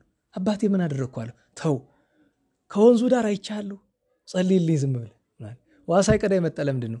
ከውሃው መቅጃ እዛው ከወንዙ ዳር ላይ አባ ዘካርያስ ሄዶ ውሃ ሊቀዳ፣ እስቲ ውሃ ከመቅዳቴ በፊት አንዴ መዝሙር ላድርስ ብሎ አንድ መዝሙር ይጣፍጠዋል፣ 2 ይጣፍጠዋል፣ 3 እያለ 3 ቀን ሙሉ እዛው እንዲህ እንዳለን ያለ 3 ቀን 3 ሌሊት አባ ሙሴ ጸሊም ሲደርስ መንፈስ ቅዱስ በርግብ አምሳል ወርዶ በራሱ ላይ ተቀምጦ በአካባቢው የብርሃን ጎርፍ ፈሶ ሰውነቱ እንደ ፀሐይ ያበራ ነው ያየው።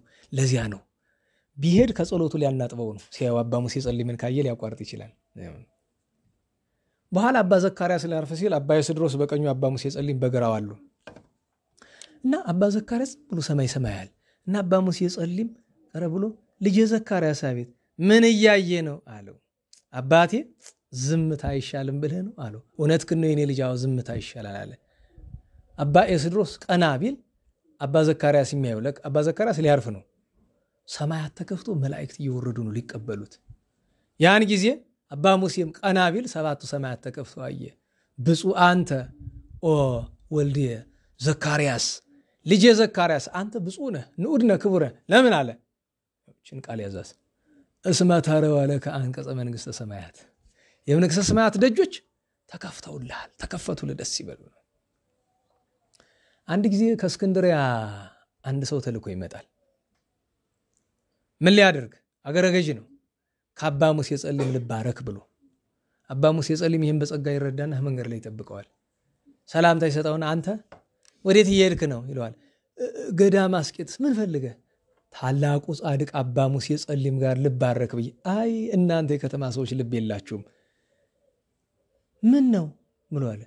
አሁን ከሱ ቁም ነገር አገኛለሁ መስሎ ነው አለው። እንዴት አለው? ጀውጃዋ እብድ እኮ ነው፣ እብድ ሽማግሌ ነው፣ ጤና የለውም አለው። እንዲያውም ልጨምርልህ መናፍቅ ሳይሆን አይቀርም እንዲያውም አለ። እያዘነ ሄደ። መነኮሳትን ሄዶ ምን ሆንክ አሉት። አባ ሙሴ ጸሊም ልባረክ ብዬ አንድ ሰው እንደዚህ አለኝ። በጣም ተበሳጩ። እንዴት ያለ ደፋር ነው ታላቁን ሰው እንዲህ ብሎ የሚናገራሉ? ረጅም ጥቁር ግዙፍ ነገር ነው ሽማግሌ ብላለች። እሱ ራሱ አይደል አባ ሙሴ ጸሊም ማለት። አስቡት እንግዲህ ቅዱሳን ራሳቸውን እንደምን ዝቅ እንደሚያደርጉን ይገርመኛል። ታላቁ አባ ሙሴ ጸሊም ከዚህም የሚበዛ ብዙ ስራ ሰርቷል። ደቀ መዛሙርቱን ብዙ መንፈሳዊ ጣፋጭ ምክሮችን መክሯቸዋል። ከዚህ ሁሉ ነገር በኋላ የረፍቱ ጊዜ ሲደርስ ቅድም ያልኳቸው ነገር ተፈጠረ። ከአባ መቃርስ ሄዱ፣ ያን ነገር ነገረው። ይህንን ነገር ይዞ ወደ ሰማዕትነት ጎዳና እየጸለየ ቆይቷል። አባ ሙሴ ጸሊም የተወለደ በ325 ዓመተ ምህረት አካባቢ ነው። አባ ሙሴ ጸሊም በሰማዕትነት ያረፈ በ405 አካባቢ ነው። እድሜው ከ75 እስከ 80 ነበር ይባላል። በአጠቃላይ በምናኔ በቤቱና በምንኩስና በአበምኔትነት የኖረበት ዘመን ሲደመር ወደ 50 ዓመት ይመጣል ይባላል። በዚያ ወራት ከብዙ ቅዱሳን ጋር በብዙ ገድል ኖሯል። አሁን ወደ ማጠቃለያችን እንምጣ። ይህ ታላቅ ቅዱስ ሰው አባታችን ቅዱስ ሙሴ ጸሊም፣ ጥቁሩ ሙሴ፣ ገዳማዊ ሙሴ፣ ሰማዕቱ ሙሴ፣ ጻድቁ ሙሴ ከእርሱ ልንማራቸው የሚገቡ ትልቅ ነገሮች አሉ። ርዕሱን ማጠቃለያ ላመጣበት እንዲህ መጀመሪያ አባ ሙሴ ጸሊም እንመልከተው እና ክብሮ ብያልኩበት ምክንያት በዓለም ታሪክ አልኳችሁ ከመነኮሳት ውስጥ እንደ አባ ሙሴ ጸሊም ገናና ስም ያለው አታገኙም። በክብርና አባ መቃርስ ይበልጣሉ። ነገር ግን የሱን ያክል የገነነ የለም። ለምን ነው ጥያቄው? ለምንድን ነው በዓለም ባሉ አብያተ ክርስቲያናት በሙሉ እንዲህ ገናና ስም ያለው? ኢንተርኔት ላይ ብትገቡ ሴንት ሞሰስ ዘኢትዮጵያን ወይም ብላክ ብላችሁ ብትጽፉ በሱ ስም የተሳሉ ስዕሎችን መቁጠር ይታክታችኋል። የአንዳንድ ቅዱሳንን ታላላቅ ቅዱሳን ስዕል ለማግኘት ስላድኖ ከባድ ነው። ኢትዮጵያ ውስጥ አንድ ገዳም አለው አይደል? የአባ ሙሴ ጸሊም ቅርብ ጊዜ ነው የተሰራ። ድሮ ነበረ ጠፍቶ ይመስለኛል። ቅርብ ጊዜ የት ነው የሚባል ሐመር የሚባል ታውቃለች? ደቡብ ክልል ቡስካ የሚባል አካባቢ እዚያ አለው ገዳም። ምን የመሰለ ለምለም ተራራ ላይ ያለ ቅርብ ጊዜ ነው ግን የተሰራ፣ ስለ ቅዱሱ ክብር ማለት ነው። በግብፅ ብትሄዱ ግን እንደሱ ገናና ጻድቅ የለም። በሮም ብትሄዱ፣ በምስራቁ ዓለም ብትሄዱ ምንድነው እንደዚያ ገናና ያደረገው ብትሉ ገናና ያደረገው እግዚአብሔር አውቆ ነው። እሱን የመሰሉ ቅድስና ያላቸው ስንት ቅዱሳን አሉ። ታዲያ አባ ሙሴ ጸሊም ልዩነቱ ምንድነው የሚባል እግዚአብሔር ሁል ጊዜ በንስሐ የተመለሱ ቅዱሳንን ከሌላው የበለጠ እንዲታወቁ ያደርጋቸዋል። ለምን ቢባል ከእናታቸው ማኅፀን ጀምሮ በንጽህና የኖሩት ለኛ ምሳሌ ለመሆን ይገባቸዋል። ግን ይከብዱናል። እናዋላችሁ ይከብዱናል። 99% አብዛኞቻችን ምን ወድቅ ምን ነሳነን። መጽሐፍ እንደሚል ለባስያነ ስጋ የለበስነን። ስጋ መልበስ ማለት በጥሬ ዘሩ እንዳትረጉሙት ደካማ ማለት ነው። ሁለተኛ ገባሪያነ ንስሐ ነው የምንባለው አይደል? ምንወድቅ ምንነሳነን። ከዚያ ሁሉ ደግሞ በከፋው አባቶች አንድ ነገር አስተምሮናል። እኔም ነግሬያችኋለሁ ብዙ ጊዜ ጸላዔ ሰናያት አንድን ሰው እንዲገድል ያደርገዋል አይደለም? ንገሩኝ። ከባድ ኃጢአት ነው አይደለም? ነገር ግን ጸላኢ በዚህ ይረካል አይረካም? አይረካም። ዝሙት አሰርቶ ይረካል? አስዋሽቶ ይረካል? አይረካም። እሱን የሚያረካው አንድ ነገር ነው። ምንድናት እሷ? ተስፋ ማስቆረጥ። ለዚያ ነው ምንድን ያለው ጻድቁ? ኢትምትር ተስፋ እምህረት እግዚአብሔር፣ ከእግዚአብሔር ይቅርታ የተነሳ ተስፋ አትቁረጥ። ለዚያ ነው የአባ ዕብሎይ ታሪክ እሁድ ይነበብ ብሎ መልአከ እግዚአብሔር እኮ ለአስቄጥስ ገዳማት መነኮሳት ነገሯቸዋል። የ40 ዘመን ኃጢአት ሲሰራ ይኖረው የነ አባ ብሶይ ጴጥሮስ ታሪክ፣ የነ ቅድስት ማርታ፣ የነ ቅድስት አውዶክስያ፣ የነ ቅድስት ማርያም ግብፃዊት። አሁን የማርያም ግብፃዊት ታሪክ በመላው ዓለም እኮ ነው የሚታወቅ። የማያውቃት አለ እንዴ? እውነተኛ ክርስቲያኑ ነው። ለምን አስቡት። የታላቁ አባ ዞሲማስ ከእናቱ ማህፀን ጀምሮ በቅድስና የኖረው አባ ዞሲማስ እና እሷን ሲጸልዩ እንኳ በዛ ሁሉ አመንዝራነት እድሜዋን የኖረች ቅድስት እናት በኋላ በንስሐ ተመልሳ ሁለቱ ሲጸልዩ ምታት እስክትመስለው ድረስ እሷ አፈር አትነካም። አንድ ክንድ ከፍ ብላ ከመሬት ነው የምትጸልይ። እሱ አፈሩ ላይ ቆሞ እሷ ግን ክንድ ከፍ ብላ ነበር የምትጸልይ። ለዚያ ነው አይደል በአረጋዊ መንፈሳዊ ንስሐሰ ትሬስዮ ለዘአበሰ ከመዘኤ አበሰ። ንስሐ በዳዩን በደለኛውን ምን ታረገዋለች? እንዳልበደለ ምንም በደል እንደሌለበት። ለኃጥእኒ ከመጻድቅ ኃጥኡን ምን ታረገዋለች? እንደ ጻድቅ ታረገዋለች። ወለዘማኒ ከመድንግል ዘማውንሳ እንደ ድንግል ታረገዋለች ብሎ የተናገረ። እንዲህ ንስሐ እኮ ኃይለኛ ናት። ተወፈ ምሮ ሰማይ የማነ ጴጥሮስ ከሃዲ ወመምህረ ወንጌል ኮነ ጳውሎስ ሰዳዲ አላለም? አባ ስብሐት መልክዓ ሥላሴ ላይ ጌታኔ ካደ ቅዱስ ጴጥሮስ የመንግሥተ ሰማያት መክፈቻ ተቀበለ። ምዕመናንን ክርስቶስን ያሳደደ ጳውሎስ የወንጌል መምህሩ ነው ተሾመ እኮ ብሎ አድንቋል አይደል? ይገርማል። ምክንያቱም ከፍ ያሉ አስቡት። አሁን በብሉይ ኪዳን የፍጥረት ሁሉ በኩር የጻድቃን ሁሉ በኩራቸው አዳም ነው አይደለም? አባታችን አዳም በምንድን ነው የምናውቀው? በንስሐ። ወረድ በሉና የነገስታት አለቃቸው ነቢይና ጻድቅ ቅዱስ ዳዊትን ተመልከቱት። በምንድን ነው የምናውቀው? በአዲስ ኪዳን የሐዋርያት አለቃ ቅዱስ ጴጥሮስ በምንድን ነው የምናውቀው? የዓለም ብርሃን የተባለ ቅዱስ ጳውሎስ በምንድን ነው የምናውቀው? እነዚህ አግኗቸዋል። ይሄ ማለት ግን በንስሐ የተመለሱት ብቻ ናቸው ገናና ማለት አይደለም። እነዚህ ሁሉ ተደምረው የማይደርሱበት ታላቁ አብርሃም አለ፣ ታላቁ ኖህ አሉ፣ ነቢዩ ቅዱስ ዳንኤል አለ፣ ቅዱስ ኢሳይያስ ደግሞ በንስሐ የተመለሰ አለ አይደል? ለምጽ በከንፈሩን የተመታ እግዚአብሔርን አስቀይሞ ያስቀየመ በምንድን ነው? እንደዚህ ዘመን ነገስታትን መኳንንትን በማፈር ብናገራቸውስ በፍልሃት ዓይኔን ቢያጠፉኝስ በሰይፍ አንገቴን ቢቆርጡኝስ ብሎ በመፍራት ነበር። በኋላ ግን ኢሳይያስ ልዑለ ቃል እስከተባለ ድረስ በድፍረት መስክሮ በእንጨት መጋዝ ተሰንጥቆ በኩላብ ተሰቅሎ ሞቷል አይደል? እና ቅዱሳን ይሄ ሁሉ ስለ ቅዱስ ሙሴ ጸልይ የምንናገረው ከበረከቱ ከቃል ኪዳኑ እንድንሳተፍና እግረ መንገዱን በምንም ምክንያት ተስፋ እንዳንቆርጥ ነው። ተስፋችን ማን ነው? እግዚአብሔር ተስፋችን ከሆነ ለምንድን ነው ተስፋ የምንቆርጠው ነው ጥያቄ። ሰዎች በሁለት ምክንያት ነው ብዙ ጊዜ ተስፋ የምንቆርጠው። አንደኛ ራሱ እግዚአብሔርም ይቅር አይለንም ወደሚል አስተሳሰብ የሚመጣ ሰው አለ። በነገራችሁ ላይ ከፍተኛ ስድብ ነው አይባልም። ሎቱ ስብሐት እግዚአብሔር ይቅር አይለም አይባልም። አንዳንዱ ነው ጥቅስ ይጠቅሳል። መንፈስ ቅዱስን የሰደበ እኔ እኮ ቢጨንቀኝ ያንን አስተምሬያቸዋለሁ። አንድ ጊዜ ሳይሆን ሁለት ጊዜ ተመምረናል ምን ለማለት እንደተፈለገ የቃሉ ምስጢር ምን እንደሆነ እና የእግዚአብሔርን ቸርነት መጠራጠር አይገባም። አንደኛ። ሁለተኛ ነገር ሰዎች ተስፋ የምንቆርጠው ከእግዚአብሔር ቸርነት የተነሳ አይደለም። ምንድነው የምንለው? ሞከርኩት አልቻልኩም ነው አይደል? ጾሙን ሞክሬ ያቅቶኛል፣ ስግደቱ ሞክሬ ያቅቶኛል። ነና ዋላችሁ ሞክሬ ትላለህ። ሁለት ችግር አለበት። አንደኛ በትክክል ሞክረዋል ወይ? መጀመሪያው ጥያቄ ተሞክሯል በትክክል። ሁለተኛ ነገር እየሞከርከው ከሆነ ከሱ በላይ ምን ፈልግ? ክርስትና ምንድነው? መታገል መስተጋድል አይደል? አባ ሙሴ የጸልይ መስተጋድል ባለ ታጋይ መታገል ነው። በቃ ይጥልሃል ትነሳለህ፣ እንደዚያ ነው በቃ። ቀቢጸ ተስፋ ማጣት የለም።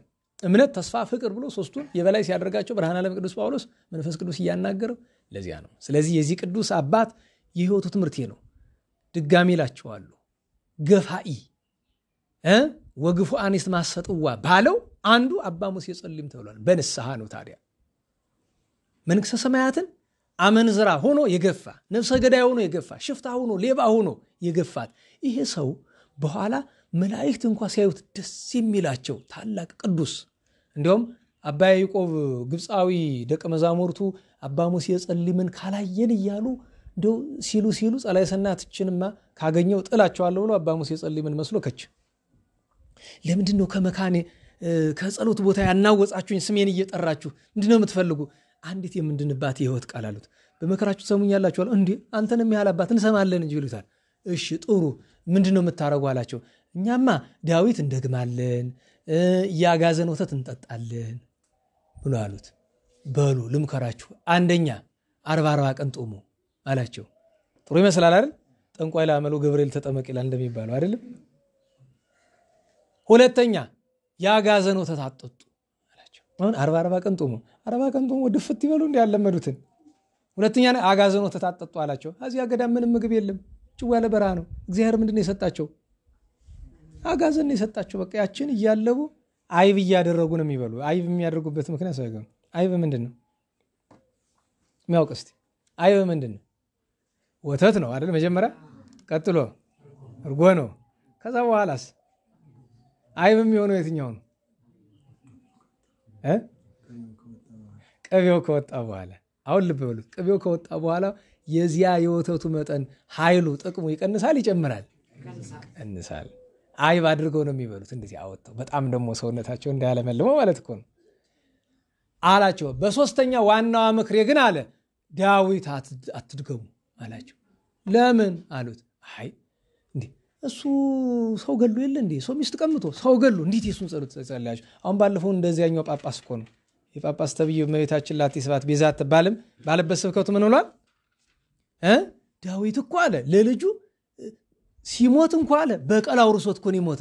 ሳሚ ወልደ ጌራንና ዮአብን ግደል ብሎት እኮ ነው። ይሄ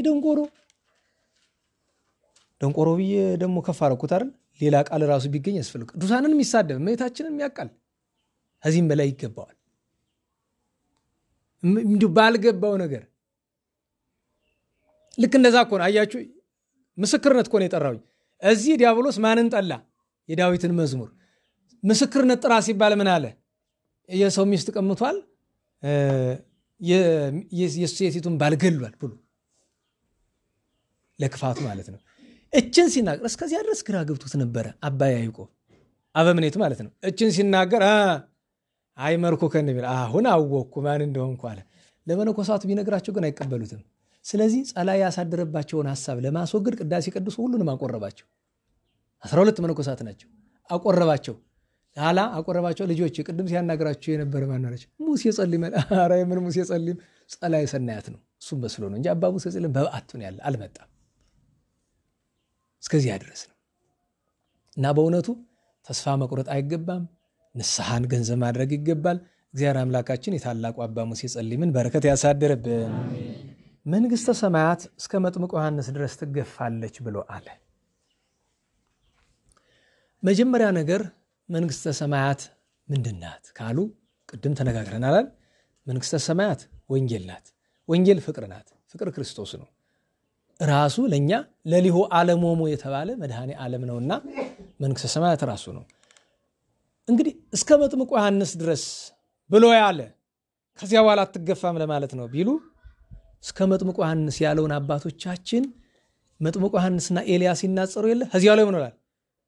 ብታውቁስ ይመጣ ዘንድ ያለው አዲሱ ኤልያስ ይሄ ነው ብሏቸዋል። ይናጸራሉ። ኤልያስ ደግሞ መጥቷል፣ ገና ሊመጣ ነው። ገና ይመጣልን። ጌታችን ከመምጣቱ በፊት አስቀድሞ ይመጣል። የቀዳማዊ ምጽአቱ መንገድ ጠራቂ መጥምቁ ዮሐንስ ነው። የዳግማዊ ምጽአቱ መንገድ ጠራቂ ነብዩ ኤልያስ ነው። እስከ ዳግም ምጽአት ድረስ መንግሥተ ሰማያት ወንጌል፣ መንግሥተ ሰማያት ክርስቶስ ይገፋሉ። ማለትም የሚያምን እየጠፋ ነው የሚሄድ። በዚህ ዘመን ታዩታላችሁ አይደለም? ዓለም በአደባባይ አሁን ያለንበት ወር ሰኔ ይባላል አይደል? አሁን በእርግጥ የኛ ውሳኔ ቢሆንም የነሱ ዛሬ ጁላይ 1 ነው አይደለም? ሐምሌ ገብቷል። በዚህ ምክንያት በእርግጥ አልፏል። ሰኔ ወር 30 ቀን በሙሉ እንደምታውቁት ጁን 30 ቀን ያለው 30 ቀን በሙሉ በዓለም አቀፍ ደረጃ የማን ወር ነው የሚባል?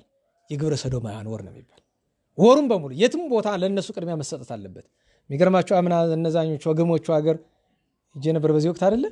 በስመ አብ አገር አይደለም እስመ ምድር ገሃነም ለሊሁ ያሉ አባ ስብሐት ለአብ ስለዚህ ይመስለኛል። አንተ ታዲያ ተነስቶ አሜሪካ፣ ካናዳ፣ አውሮፓ ትላለህ። አለመታደል ከዚህ ሆነ እንዲሁ አጋድሞ ቢያርዱ አይሻልም?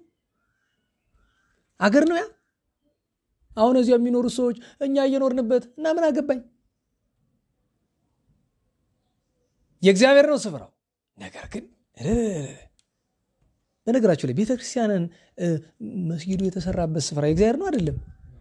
ንገሩኝ እንጂ። እና ታዲያ የእግዚአብሔር ነው ብለን ቤተክርስቲያንና መስጊድ እናጸራል?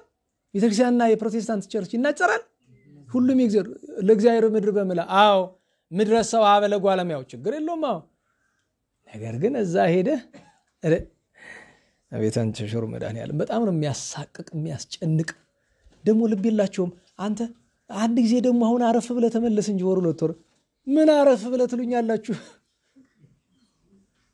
በዚያ ላይ ደሃ መከራውን እያየ ለትኬት 200 ምናምን ሺህ ብር እብደት እኮ ነው። ቀድሞ ስርካሽ ነው ነበር። አሁን ይሄ ዶላር ተወደደ ተባለ። ረከሰ ነው ተወደደ? ተወደደ ነው። ብር ነው ወሰለ ይረከሳል። በቃ አምና 40 ምናምን ሺህ የነበረው ትኬት ዛሬስ 140 ሺህ ነው 150 ሺህ ነው አሉ። ኦራ የለም እዚያ ሀገር ምን ሊያደርግ? ጭንቅ ነው፣ ችግር ነው። እንደዚህ ዘመን በታሪክ ፈሪሳውያን ከገፋት በኋላ አይሁድ ገፍተዋት ከጠፉ በኋላ መንግስተ ሰማያትን እንደዚህ ዘመን ትውልድ የገፋት ያለ ይመስለኛል። በዘመነ ሰማዕታት ምንም እንኳ የዲዮቅልጥያኖስ ወገኖች ቢገፋት የተገፋችውን ወይት ማሰጥዋ ግፉአን አለ። ግፉአን ያላቸው እነማን ናቸው ብለው የተገፉ የተማሰጥዋ ግፉአን የተገፉ እነማን ናቸው? ሐዋርያት ነና አላችሁ። አልተናቁም፣ አልተገፉም። የተገፉ ሰማዕታት ናቸው፣ የተገፉ ሊቃውንት ናቸው፣ የተገፉ ጻድቃን ናቸው፣ የተገፉ ደናግል መነኮሳት ናቸው። ማን የገፋቸው? ዓለም አይደል? ቅዱስ ጳውሎስ ምን አለ? ዓለም የማይገባቸው አላለም ለዕብራውያን ሲጽፍ? አዎ በዘብደ ወጠሊ ወበሐሜለት የሚለው አለ። ፍየል ቆዳ የፍየል ሌጦ ለብሰው ዞሩ፣ ዓለም ያልተገባቸው ብሎ ያላቸው እነዚህ ግፉአን ይላቸዋል ቅዱሳንን። አንድም ገፋእያን ካለ ለሁለት ያስተረጉማል። ቅድም እንደነገርኳችሁ እንደ አባ ሙሴ ጸሊም፣ እንደ አባ ብሶይ ጴጥሮስ የሚቃጠል ነገር ይሸታችኋል። በሱ ነው የሚመጣ። ማን ነው? እዚሁ ቅጥር ግቢ ውስጥ ስንት ጊዜ ተናገርን። ቅጥር ቤተክርስቲያን ውስጥ ቆሻሻ አታቃጥሉ ባካችሁ። መጥፎ ጠረን እዚህ ቤተክርስቲያን ይፈቀዳል? እንዴት ዋላችሁ? ይፈቀዳል ወይ? እንዲህ በጣም ኖር እኮ ነው። መጀመሪያ ማቃጠል ምን አስፈልገ? ቆሻሻ የሚያነሳ የመንግስት አካል አለ አይደለም? እኮ ግራ ነው የሚገባኝ። በማዳበሪያ በከሸፈሻ ቆጥሮ ዛማ ያደርጉት ነው። የማቃጠል ሱስ ያለባቸው ናቸው። ክፉ ልናገር ነኝ መድኃኒዓለም ይማረኝ። ምክንያቱስ እኔ አንዳንድ ሰው የሚያደርገውን ነገር ሳይ ግራ ነው የሚገባኝ። ቤተክርስቲያን ውስጥ ሌላ መፍትሄ እያለ እንደዚህ የሚያደርግ ሰው እንዲህ ይደረግብኝ ማለቱ ይሆን?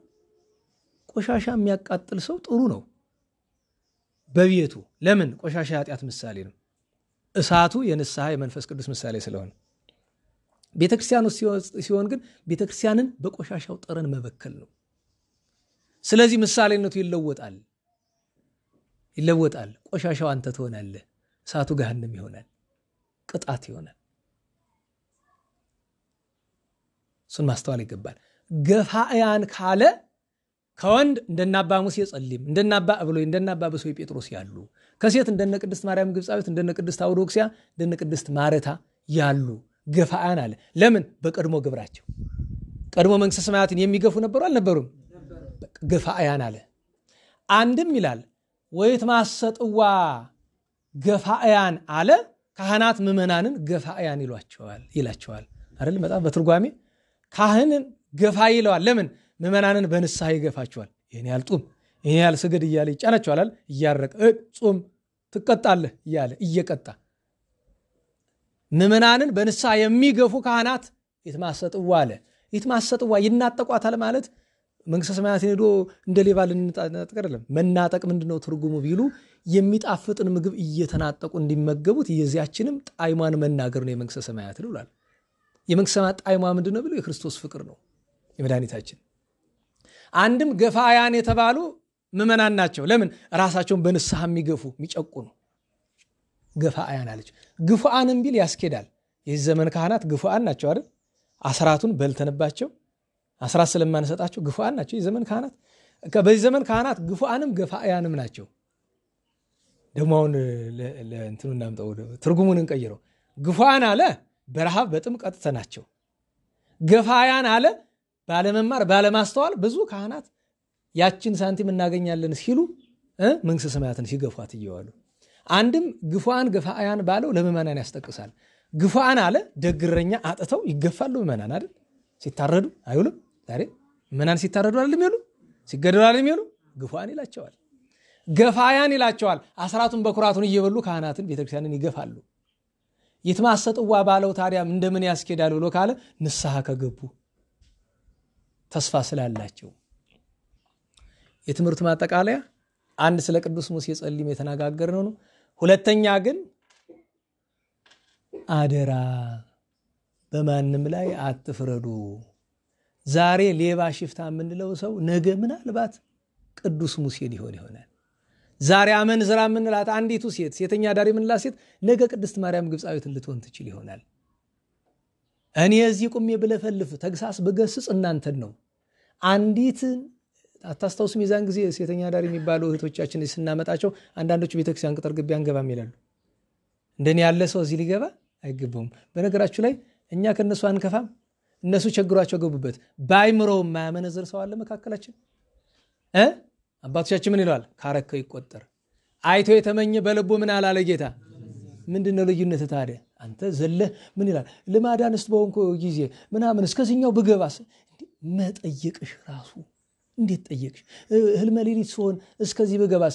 አዲስ አበባ ያለ ሰባኪ ምን ችግር የለውም መቅደስ ብቻ ነው ማትገብ ይላል። የመሃል ሀገር ሰው ቤተክርስቲያኑን በሙሉ ምንድነው የሚለው? መቅደስ ነው የሚለው። ድዊ ነው አስተሳሰቡን። ይገርመኛል። መቅደስ ብሎ መቅደስ ምንድነውኛ? ቅድስተ ቅዱሳኑን ነው የውስጡን ብቻ ነው። ስም እኮ አለው። ምን ይባላል? ህንጻ ቤተክርስቲያን ይባላል። ከዛ ቅኔ ማህሌት ቅድስት መቅደስ ይባላል። ሁሉም እኮ ደረጃ ደረጃ አለው አይደለም? ቅኔ ማህሌት የንዑሰ ክርስቲያን ማስቀደሻ ነው ዙሪያው ማለት ነው አይደል? ቅድስት የቆራቢዎች ማስቀደሻ ነው ዙሪያው ማለት ነው። መቅደስ የቅዳሴያን ነው አይደለም? መንበረ ጸባዖት የሰራኤ ብቻ፣ ንፍቅ ደግሞ በረዳትነት ማለት ነው። ለምሳሌ መንበረኛ ዲያቆናት እንነካለን አንነካም? የዛሬ ዲያቆን በመኖሩ ስር ስድድ ያደርጋል። አክሊል ለማውጣት እኮ ነው ይላል። መስቀሉን ላወጣ ብዬ ይላል። ኧረ ተው ነውር ነው። ካህኑን አንስተ ስጠኝ አይቀልም ከሌለ ይቀራል። ኦዛን አታስተውሶ? ኦዛ የተቀሰፈ በተንኮል ነው? ተንኮል አድርጎ ነው? ወይፈኖቹ ሲያዘነብሉ ታቦተ እግዚአብሔር ትወድቃለች ብሎ በሱ እያገዘ ነው። ማገዝ የሚባል ነገር የለም። አለ ስልጣን አታግዝም፣ አትችልም። አትንካከውን አትንካ ነው። ልክ የዚህ ዘመን ዲያቆን የትም ብትሄዱ አሁን መንበረ መንግስት የዛን ጊዜ የሐዘኑ ጊዜ ዲያቆናት ይህን ጽና ከወገቡ ላይ ገጥም አድርጎ ይዞ አይ እንደዚያ ትልቅ ደብር እንኳን እንዲህ ያለ ስርዓት የሚያርም ሰው የለም ብዬ በጣም አዘንኩኝ። አልጠበቅኩማ። መዋሴት አልተደረገምና አይ እንግዲህ ምን አላት አቋቋም ወንበር ስለሌላቸው ነው እየተውኩት። የኛዎቹ ሊቃውንት ሊቆሙ መጥተው የለም መዋሴቱ። እሺ ይሁን ችግር የለም ያው 7 ምዕራፍ ተፈታ ማለት እንደዚህ አድርጎ ልናገራቸው አልኩና እንደዛ አድርጎ ያዙት። ሁሉም ወይ ብሉ የአዲስ ማህተም ያላቸው ናቸው ዲያቆኖች። እንዴት ምን አናገረኝ ቸል ብለውት ይመስለኛል። እንዲያውም አንደኛው የሥርዓተ ቅዳሴ መጽሐፍ አሳትመዋል። መያዝ አይገባም የሚለው እዛው ጽፈዋል። እሳቸው ግን ይዘው ታዩ። ንጉሥ ፈታይ ከበር ስቀል ልናገራቸው አሁን በሐዘን መካከል እኔም ክፉ ከተንኮለኛ ብሆን ነው አይደል? ይሄ ነው ያሰብኩት። ሰው እያለቀሰ እኔንም ማስተዋል ሐዘንተኛ ነኝ አይደል? አብሬ ግን አይተው አስተማሪ ከሆናችሁ አይተውም እኮ እሺ አይልም። እና እኔ ግራም ይገባኝ ጽናውን ከወገቡ መያዝ ምንድን ነው? ከአዝከው ላይ ማትይዘው ከወገቡ ስትይዙት ያልገባችሁ ነገር አንደኛ የጽናውን ምስጢር ታበላሽታላችሁ። ከላይ ስትይዙት ስንት መስመር አለው? ስንት ሀብል ነው ያለው? ጭብጥ አድርጋችሁ ስትይዙት ስንት ይሆናል? አንድ አይደለም። ምክንያቱም ከላይ ከታች 3 ነው። ቅጥ ነው የሚጠፋው። እሱ ብቻ አይደለም ከወገብ ውስጥ ይዙት ከላይ ያለው መስቀል ምን ይሆናል ይዘቀዘቃል መጀመሪያውኑ ጽና አትንካ ነው እንጂ ካላ አትያዘው የሚልጋለ ዲያቆን የማይነካቸው ነገሮች አሉ አይደል ፀሐይ ላይ ነካም ጽና አይነካም ታቦት አይነካም መንበር አይነካም በቃ እንኳን እሱን ሰራዩን ካህን መንካት አይችልም ይሄን አታውቁም ሰራዩን ካህን የልብሱን ዘርፍ መንካት አይችልም ካህኑ ሚመጠን ግርምት ዛቲ ኢለት ብሎ እጁን ከታጠበ በኋላ ማንንም አይነካውም እንኳን ዲያቆኑ ንፍቆ ካህን እንኳን በተፈቀደለት ሰዓት ብቻ ነው ሚነካኩበት ሰዓት አላቸው ጸሎት ሲሆን ይላል በሥርዓተ ቤተክርስቲያን ተዘከረኒ ዋው የካህን በጸሎት ከቅድስት ብሎ ሲለው እግዚአብሔር ይቀባለ ክህነት ከብሎ እጁን ያያይዘዋል እንደዚህ በየመካከሉ እንደዚህ ያያይዙታል ለምን ይባል አመሳቅለው አይደለም ያያይዙት እንደዚህ በጋራ በአንድነት መከራ አለብን መስቀል እንሸከማለን ሲሉ እንዲህ ያደርጋሉ ይላል እንኳን ጽናውን ካህኑን መንካት ክልክል ነው ነገር ግን እየየም ሲደላ ነው በዚህ ዘመን ስንት ስራ ጥሰት ባለበት ስፍራ እና ስለዚህ በእውነቱ ያንን እንድናስበው እንዳንፈርድ ነው እግዚአብሔር አምላካችን የቅዱሱን በረከት መጨረሻ ላይ በነገራችን ላይ ሰማዕትነት ሲቀበል መነኮሳትን በሙሉ አሸሻቸው የተወሰኑ መነኮሳት እንታገላሉት የለም ተው ፈቃድ እግዚአብሔር አትጋፉ ይርዝም ብላችሁ አላቸው ሰባቱ ግን አራቱ እነዚያ አብረውት ይድሩ አንስቶ የነበሩት ሌሎች 3 መነኮሳት ሲታረዱ መጀመሪያ ቅዱስ ሙሴ አብነት ሆናቸው ቀጥሎ 6ቱ ሲሰው ሰባተኛው ፈርቶ በምንጣፍ ውስጥ ይሮ ተደበቀ በኋላ ቀናቢል እንግዲህ የወረደ 8 አክሊል ነው ለአባ ሙሴ ጸሊም የወረደለት 3 አክሊል ለብቻው ነው ኋላ ግን ለነዚያ ለ6ቱ መነኮሳት ሰጥቷቸው አንዱ መልአክ ይጠብቀዋል ና በዚህ ላክብር ይላል እቺን አይቶ ማን ይሰንፋል ሄዶስ ማንገቱን በርበሮች ቆረጡት ሰማዕትነት ተቀበለ አረገ ዛሬ ሁሉም ስጋቸው በክብር ይኖራል የነሱንም የሁሉንም በረከት እግዚአብሔር አምላካችን ያሳድርብን መንግስተ ሰማያትን ከሚገፉት ወገን አያድርገን መድኃኔዓለም የተማሰጥዋ ግፉአን ካሉት ያድርገን ለምስጋና እንነሳ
Amen.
ያሰማልን። የአገልግሎት ዘመናቸውን ይባርክልን። ወንድማችን ቃል ያሰማልን።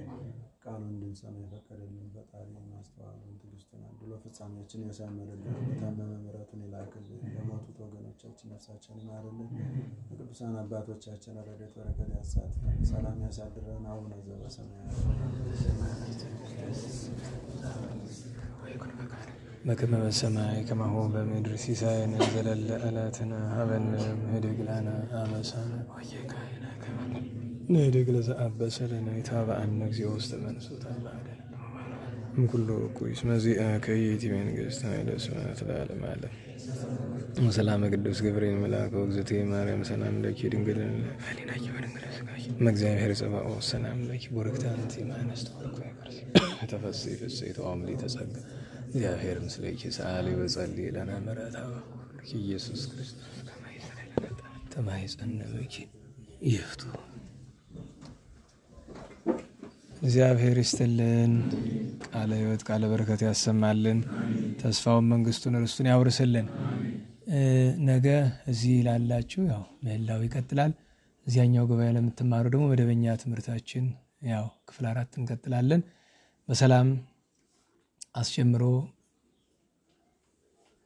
በነገራችሁ ላይ ስለ አባ ሙሴ ጸሊም ብዙ መዝሙር አላውቅም። ዛሬ አቡነ ተክለ ሃይማኖት ናቸውና የአቡነ ተክለ ሃይማኖት መዝሙር አለ ሰላም ለህሊና ከዘኮነ መምለክ የሚለው እና መጨረሻ ላይ ባርከኒ አባ ለወልድ ከዝኪ እስመ ልማዱ ለመምህር ቡራኬ ይላል። ለሁሉም ቅዱሳን ያገለግላልና አንድ ጊዜ ብቻ የምታውቁት ይመስለኛል። የማታውቁት ከሆነ አንድ ጊዜ ነው እመራቸዋለሁ። ግን የምታውቁት ይመስለኛል። እስቲ በቸሩ መድኃኔዓለም ስም አንድ ጊዜ እንበልና እንሰናበታለን። ባርከኒ አባ ለወልድ ከዝኪ ለወልድ ከዝኪ እንዴት አልያዛችሁት? በሉሽ እስመ ልማዱ እሺ። አሁን እሱን አንድ ጊዜ በደንብ በስርዓት በሉ። ባርከኒ አባ ለወልድ ከዝኪ ለወልድ ከዝኪ ባርከኒ አባ ለወልድ ከዝኪ ለወልድ ከዝኪ እስመ ልማዱ ለመምህር ቡራኬ እስመ ልማዱ ለመምህር ቡራኬ እስመ ልማዱ ለመምህር ቡራኬ እስመ ልማዱ ለመምህር ቡራኬ። ቸሩ መድኃኔዓለም ይክበር ይመስገን። በሰላም አስጀምሮ በሰላም ያስፈጽመን። ቸሩ መድኃኔዓለም እንቅፋት ሳይመታን እሾህ ሳይወጋን ኃጢአት ሳይሰለጥንብን በደልም ሳይገዛን የብርሃን መላእክት በፊት በኋላ በቀኝ በግራ እየጠበቁን ለጊዜ ወደ የቤታችን ለፍጻሜው ተስፋ ወደምናደርጋት መንግሥተ ሰማያት ከተከፈተች ገነት ከተነጠፈች ዕረፍት ከአባቶቻችን ርስት ሁላችን በሰላም ያድርሰን። ስብሐት ለእግዚአብሔር ልዑል ወለወላዲቱ ድንግል ወለመስቀሉ ክቡር ዘሳይል አሜን።